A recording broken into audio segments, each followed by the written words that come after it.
gudoomiyaha jaamacadda Alfa Professor Cabdiqani Ibrahim Xasan oo wareysi siinay warfideenada ayaa ka hadlay tayada waxbarashada jaamacadda sidoo kale waxa uu professorku bulshada gobolka Togdheer iyo sidoo kale gobolada bariga Soomaaliland ugu bushaareeyay in jaamacaddu bilaabayso qaadashada qaybta labaad ee shahaadada master programka oo aan ka bixin jaamacadaha kale ee private-ka waxaana kamid ah hadaladiisii waxaan bulshada gobolka Togdheer ugu bushaareynaa ama u sheegaynaa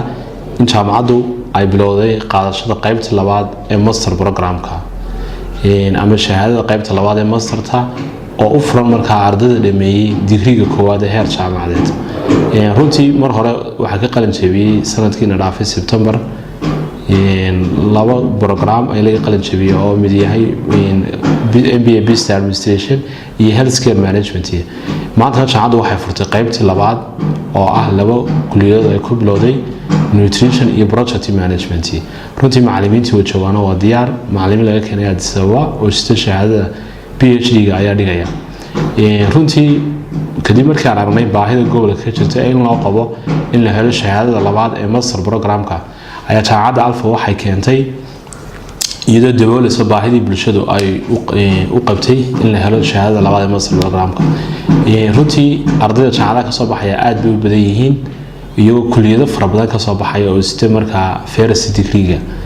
si markaa loo kordhiyo xirfadda aqooneed sidoo kale loo kordhiyo takhasuska ay ardaydu u leeyihiin kuliyadaha